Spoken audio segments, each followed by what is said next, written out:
അല്ല റോയിച്ചൻ എവിടെയാ പോയിരുന്നത്? പുതിയൊരു ബിസിനസ് സ്റ്റാർട്ട് ചെയ്യുന്നതിനെ കുറിച്ചുള്ള മീറ്റിംഗ് ആയിരുന്നു.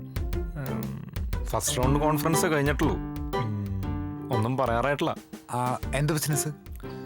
ഓ പിന്നെ സർവ്വകാര്യങ്ങൾ അന്വേഷിച്ചറിയുന്ന ഒരു ഉത്തരവാദിത്തക്കാരൻ.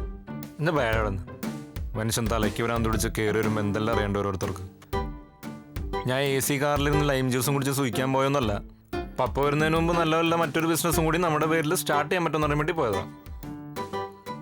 കൂടുതൽ ചോദ്യമൊന്നും വേണ്ട, മനസ്സിലായല്ലോ? ഒന്ന് ഫ്രഷ് ആയിട്ട് വരാം. എന്താ ചൂട്? ആനന്ദേ, എന്താണ് എന്റെ മുടിക്ക് ഒരു കുറവ്? ഒന്ന് പോയടി അവിടുന്ന്. അല്ല, റോയിച്ചൻ നിങ്ങളെ കണ്ടില്ലെന്നുള്ളത് ഉറപ്പാണോ? ഇല്ല. പിന്നെ എങ്ങനെയാ റോയിച്ചൻ കാറിന്റെയും ലൈം ജ്യൂസിന്റെയും കാര്യം പറഞ്ഞത്? ഇനി അങ്ങനെ കണ്ടെങ്കിൽ തന്നെ അത് റോയിച്ചൻ എല്ലാം പറഞ്ഞ സ്ഥിതിക്ക് സംശയിക്കുന്ന മോശ. മണ്ടനായിക്കോ, പക്ഷെ തന്നെക്കാളും വലിയ മണ്ടനാവണമെന്ന് നീ വാശി പിടിക്കരുത്. ഇല്ല, നീ എന്നെ ടോപ്പില് പോരെ. വിഷമിക്കണ്ട, വഴിയുണ്ടാക്കാം. റോയിച്ചന്റെ മൊബൈൽ ഫോണിലെ കോണ്ടാക്ട്സ് വെപ്പേണ്ട സമയമായി. അതൊരു നല്ല ഐഡിയ ആണ്. എടാ, ആ മൊബൈൽ വെപ്പുമ്പോ വല്ല ഡയറക്ടേഴ്സിന് നമ്പർ ഉണ്ടോ നോക്കണേ. ഈ ഡയറക്ടേഴ്സിനൊന്നും പരിചയമില്ല എന്ന് റോയിച്ചൻ കള്ളത്തരം പറഞ്ഞു നോക്കണം.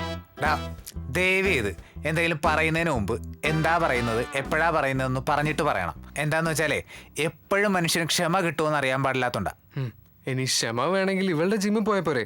ഇവൾ എപ്പോഴും പറയുന്ന മാതിരി it's a very good stress bus, it's a very good stress bus, it's a very good stress bus. അയ്യേ അയ്യേ അയ്യേ അയ്യേ അയ്യേ അയ്യേ.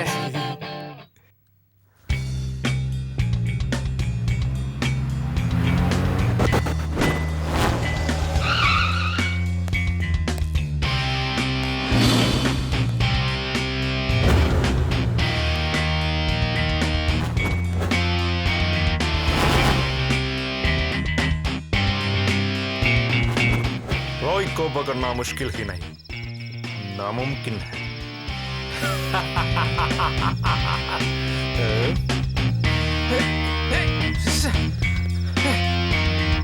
ഹിന്ദി അറിയില്ല റോയിച്ച,